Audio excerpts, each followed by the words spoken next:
Shalom para remaja yang dikasihi Tuhan. Saat ini kita akan masuk di dalam kebenaran firman Tuhan. Coba kita sama-sama ingat pada waktu kita masih kecil, kita menjadi orang-orang yang sangat tergantung sama orang tua. Mau kencing aja harus di situ, dan harus mama yang harus pakai popok. Kemudian kalau kita mau buang air besar juga kita di situ, kita mau minum susu juga kita dikasih, semua diladenin. Ya kan? Tapi semakin kita makin besar, kita semakin gak tergantung lagi sama mama. Sekarang coba kalau mau makan kan kalian makan sendiri, gak disuapin. Kalian kalau mau ke toilet, kalian ke toilet sendiri, juga gak dibawa ke toilet sama mama, betul gak? Dulu kalian sekolah pertama kali dibawa sama mama, tapi sekarang kalian bisa berangkat sendiri. Orang dunia makin lama, makin dewasa, dia semakin tidak tergantung oleh orang tuanya. Tetapi apakah demikian di dalam Tuhan? Yuk kita belajar satu hal dari perikop firman Tuhan yang terambil di dalam Kisah Para Rasul pasalnya yang ke-16. Nah, 1 kali 16 ayat yang ke-9 dan 10 dikatakan bahwa satu kali Paulus dapat penglihatan, dan penglihatan itu sedang mengatakan begini, ayat yang ke-9, menyeberanglah kemari dan tolonglah kami. Jadi di dalam Alkitab dikatakan bahwa Paulus suruh nyebrang ke daerah Makedonia, dan Paulus taat sama perintah Tuhan, dia nyebrang. Dan waktu dia nyebrang, coba sekarang kita pikir, kira-kira kalau kita ikut apa kata Tuhan, kira-kira hidup kita gimana ya? Enak apa enggak ya? Kira-kira gimana? Jawabannya dikunci ya. Yuk kita lihat lebih lanjut. Dan kemudian di dalam Kisah Para Rasul pasal 16 ayat yang ke-22 sampai 24 nanti dibaca ya. Kita tahu bahwa ternyata Paulus justru difitnah di situ. Dia malah difitnah. Akhirnya pembesar-pembesar nangkep dia, kemudian dia dianiaya ya, baca sendiri ya 22-24. Dia dianiaya, dia didera, dia dipermalukan, dia ditelanjangi, diarak keliling kota, dan akhirnya dia dimasukkan ke dalam penjara yang paling tengah, dan di situ dia diikat, dibelenggu seperti gak bisa apa-apa. Nah, sampai begini. Coba sekarang kita pikir, waktu kita kemudian ada di dalam situ, terus kita mikir gimana? Kayaknya salah nih ya, aku dengar apa kata Tuhan. Atau kalau kita enggak, aku yakin waktu itu suara Tuhan. Tapi kalau itu suara Tuhan, kenapa ya aku begini? Mungkin terus kita pikir begini, Tuhan tuh jahat, Tuhan tuh mati, Tuhan tuh tuli, Tuhan tuh buta, nggak ngelihat. Apa dia nggak tahu sih kalau aku didera? Apa Tuhan nggak bela sih waktu aku dianiaya? Apa Tuhan tuh nggak melakukan apa-apa? Gimana sih Tuhan ini? Betul apa enggak? Pasti itu yang akan kita pikir. Kita mulai berpikir dengan pikiran-pikiran kita, dengan mengatakan kenapa Tuhan begini, kenapa Tuhan begini, kenapa Tuhan begini, kenapa Tuhan begini, dan kita akhirnya jadi jengkel sama Tuhan. Tapi yuk lanjut lagi di dalam ayatnya, di ayat 25 sampai dengan 26. Ternyata di situ Paulus dan Silas bukannya mengeluh, bukannya marah, bukannya bingung sama Tuhan, tetapi justru dia mengisi waktu-waktunya waktu di penjara justru dengan menyembah dan memuji Tuhan. Ayat 25 mengatakan, tetapi kira-kira tengah malam Paulus dan Silas berdoa dan menyanyikan puji-pujian kepada Allah, dan orang-orang hukuman lain mendengarkan mereka. Akan tetapi terjadilah gempa bumi yang hebat sehingga sendi-sendi penjara itu goyah, dan seketika itu juga terbukalah semua pintu dan terlepaslah belenggu mereka semua. Nah, pada waktu semuanya terlepas, ini kejadian luar biasa. Bayangin, sampai terjadi kayak gempa bumi ya. Dari sini kita akan mengatakan apa? Wah, mantap nih. Emang Tuhannya kita nih Tuhan yang oke punya. Tuhan kita nih Tuhan yang hidup. Tuhan kita nih Tuhan yang maha melihat. Tuhan kita nih mendengar. Tuhan kita nih berkuasa. Tuhan kita nih ajaib. Tuhan kita nih El Shaddai. depan ada Tuhan kita, Tuhan tuh luar biasa. Hanya dengan apa? Pujian dan penyembahan. Setelah pintu-pintu terbuka, yuk kalian mau ngapain kalau pintu udah terbuka? Ya, mungkin ada di antara kalian akan mengatakan begini, oh haleluya, puji Tuhan, Tuhan sudah dengar doaku lewat pujian dan penyembahan. Tuhan nyatakan mujizatnya dan sekarang pintu-pintu penjara terbuka. Ini berarti Tuhan mau aku keluar dari penjara. Kesempatan gak datang 2 kali loh. Kesempatan datang cuma sekali. Nah karena sekali sekarang pintu pada terbuka semua karena terjadi gempa bumi, ini harusnya kita lari. Coba kalau kalian yang jadi Paulus dan Silas, kalian lari apa enggak?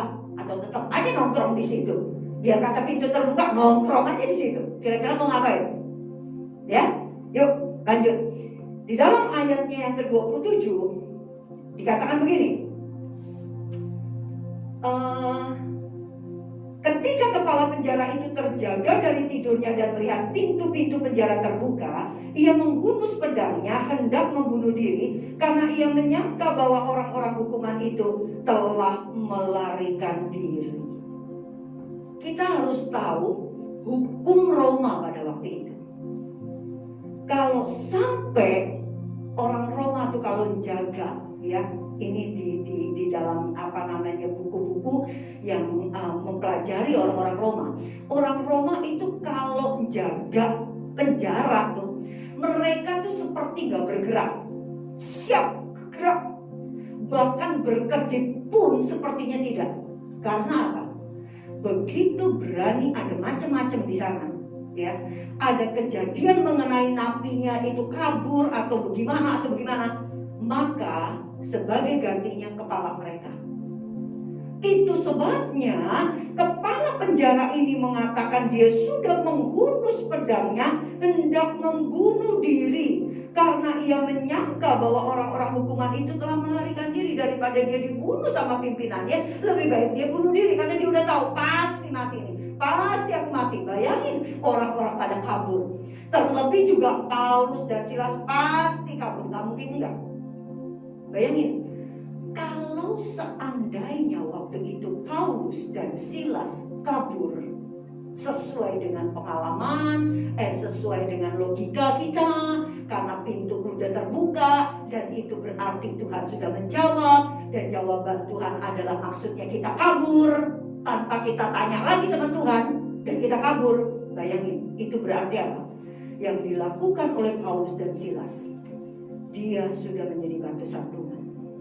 Berarti di saat secara tidak langsung dia sudah membunuh satu jiwa.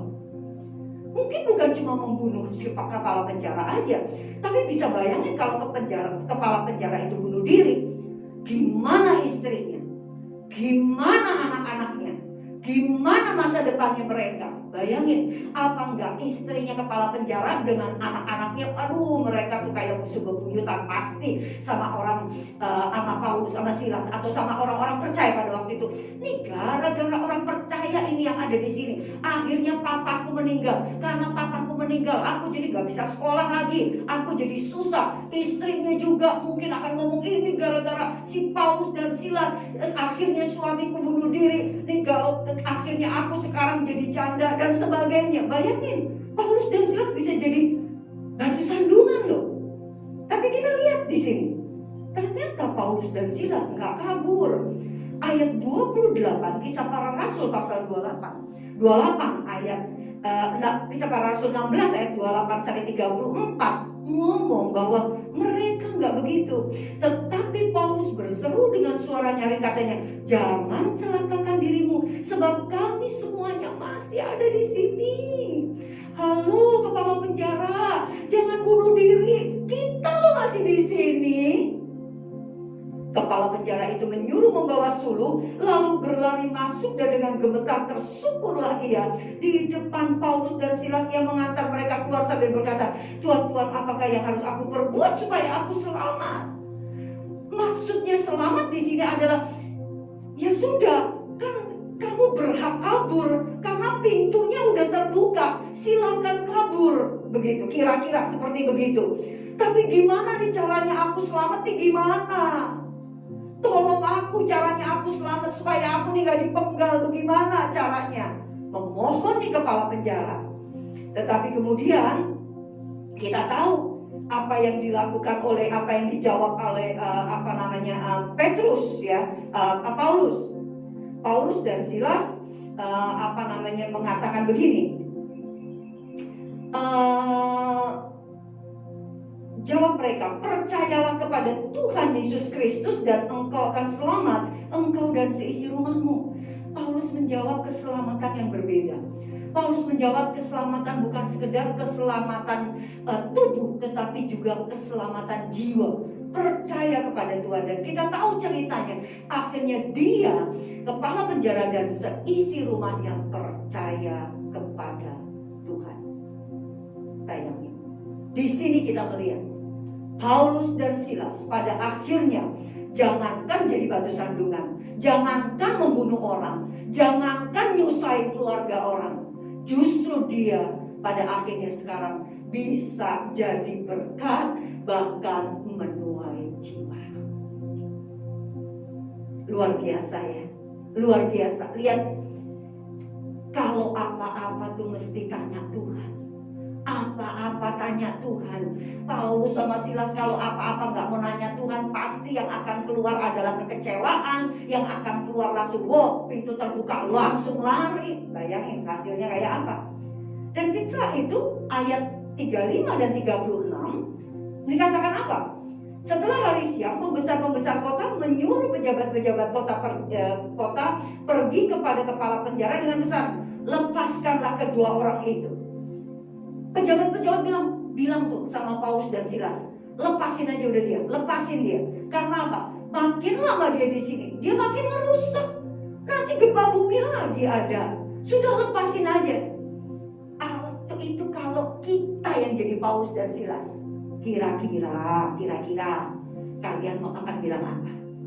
Haleluya, puji Tuhan, akhirnya finally aku keluar, finally aku bisa menghirup udara segar. Betul gak begitu?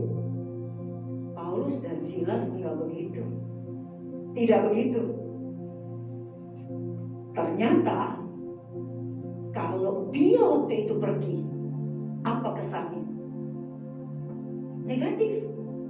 Di daerah itu dia negatif, di Filipi dia negatif. Karena apa? Ingat pada waktu kenapa Paulus dan Silas ditangkap? Karena ada fitnah. Oh, orang ini begini, dia tuh menentang pemerintahan, dia tuh ngajarin yang enggak gini. Kalau waktu itu dia pergi, maka berita jelek mengenai Paulus dan Silas masih tetap ada. Masih ada. Dan orang percaya lain lagi yang akan datang lagi ke Filipi, mereka juga akan ngomong, ini serupa nih, ini nih satu geng nih sama Paulus dan Silas, pasti dia juga akan ngajarin yang begini-begini. Karena apa? Karena mata pencaharian orang ahli-ahli petenung, ahli-ahli sihir pada waktu itu mati. Mereka waktu itu memang seperti kayak mau menyembuhkan, tapi ternyata Paulus dan Silas nyembuhin tanpa bayaran. Tapi ahli-ahli sihir nyembuhin orang-orang itu dengan minta bayaran. Itu sebabnya ahli-ahli sihir bikin rumor, bikin gosip untuk jeblosin si Paulus dan Silas. Kalau waktu itu Paulus dan Silas pergi aja, sudah forever nama orang percaya di Filipi jelek aja waktu itu. Tapi yuk kita lihat, ternyata di dalam ayat yang ke-37 dan sampai 39 ngomong begini, Paulus berkata kepada orang-orang itu, tanpa diadili mereka telah mendera kami warga-warga negara Roma di muka umum, lalu melemparkan kami ke dalam penjara. Sekarang mereka mau mengeluarkan kami dengan diam-diam. No way, tidak mungkin demikian. Biarlah mereka datang sendiri dan membawa kami keluar. Pejabat-pejabat itu menyampaikan perkataan itu kepada pembesar-pembesar kota. Ketika mereka mendengar bahwa Paulus dan Silas adalah orang Roma, maka takutlah mereka. Mereka datang minta maaf, lalu membawa kedua rasul itu keluar dan memohon supaya mereka meninggalkan kota itu. Bayangin, waktu waktu itu kalau kita lihat bahwa Paulus ngomong, nggak bisa. You tenang-tenang, you bilang katanya kita suruh keluar dengan diam-diam. No way. Aku orang Roma. Karena ada peraturan pada waktu itu, ada hukum di mana orang Roma itu nggak boleh diadili, nggak boleh dimasukin penjara tanpa diadili. Tidak boleh. Tetapi apa yang dialami oleh Paulus? Dia tanpa diadili langsung dijebloskan ke dalam penjara. Begitu pejabat-pejabat tahu kalau KTP-nya Paulus itu orang Roma, mereka tolak dia setengah mati. Gampang buat Paulus waktu itu. Laporin aja, nih saya digini-giniin. Habis semua tuh pejabat-pejabat kota. Mereka pasti yang akan masuk penjara. Itu sebabnya mereka langsung, aduh Pak Paulus, maaf ya Pak, maaf Pak, aduh gak sengaja, kami gak tahu. Paulus bilang apa? Ayo antarkan saya sampai ke gerbang kota. Maksudnya ke gerbang kota berarti apa? Pejabat-pejabat itu bawa Paulus di depan orang banyak, di depan orang kota. Semua melihat bagaimana pejabat itu berjalan bersama-sama dengan Paulus dan mengantarkan Paulus dan Silas sampai di gerbang kota. Itu berarti apa? Orang banyak di Filipi melihat betapa terhormatnya Paulus dan Silas. Di sini orang pasti akan bisa mikir, loh, kok pemimpinku sekarang jalan sama Paulus? Dan kita perhatikan, Paulus karena si pejabat-pejabat kota ini sangat takut sama Paulus. Kalau sampai Paulus jeblosin dia ke penjara sampai ngelaporin, pasti sikap daripada pejabat-pejabat waktu itu pasti dia akan seperti nunduk-nunduk. Oh iya Pak, oh iya Pak, oh iya Pak, ayo Pak saya antar. Orang Filipi lihat pada waktu itu. Ini menunjukkan apa? Kesannya Paulus dan Silas di kota itu sangat baik, sangat positif. Yuk, pelajaran apa yang kita bisa ambil dari semuanya ini? Kita tahu Yeremia 29 ayat yang 11 katakan apa? Sebab aku ini mengetahui rancangan-rancangan apa yang ada padaku mengenai kamu. Demikianlah firman Tuhan, yaitu rancangan damai sejahtera dan bukan rancangan kecelakaan, untuk memberikan kepadamu hari depan yang penuh harapan. Para remaja, jangan cepat menilai Tuhan jelek. Jangan cepat kita mengambil keputusan dari pemikiran kita. Semakin kita dewasa di dalam Tuhan, seharusnya kita menjadi orang yang semakin bergantung dengan Tuhan. Daud sangat lihai kalau soal perang. Tetapi setiap kali perang, apa yang dilakukan oleh Daud? Dia selalu tanya Tuhan, Tuhan maju apa enggak nih? Maju apa enggak? Gimana nih Tuhan majunya? Ke kiri, apa ke kanan, apa mundur, apa bagaimana? Apa satu langkah, dua langkah? Tanya kayak orang bego, tahu nggak si Daud tuh? Tapi ini cirinya orang yang semakin dewasa di dalam Tuhan. Paulus dan Silas itu selalu tanya, Tuhan, kenapa aku ada di sini? Dia tanya dan Tuhan pasti memberitahu, tenang sudah. Tuhan, ini sekarang pintu udah kebuka. Aku keluar apa enggak nih Tuhan? Ini kan kayak orang bego, bener nggak? Tapi ini loh cirinya orang dewasa di dalam Tuhan. Tanya, dia bilang, jangan ya. Ojo keluar lo ya, jangan keluar ya. No, stay di situ. Begitu pejabat ini, gimana Tuhan? Aku keluar apa enggak nih Tuhan? Tuhan bilang, jangan kamu keluar. Keluarin kartu asnya kamu, yaitu apa? Kamu adalah warga negara Roma.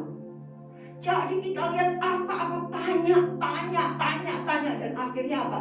Hasilnya luar biasa positif. Paulus meninggalkan kota Filipi dengan nama yang sangat harum.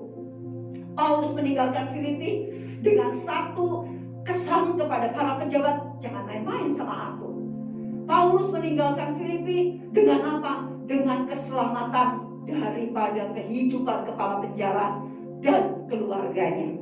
Ya, jadi dalam hidup ini kita jangan sok tahu dengan pengalaman logika. Pengalamanku begini, logika aku begini, jadi kita lakukan langsung. No, jangan main cut skenario-nya Tuhan. Jangan tanya sama Tuhan.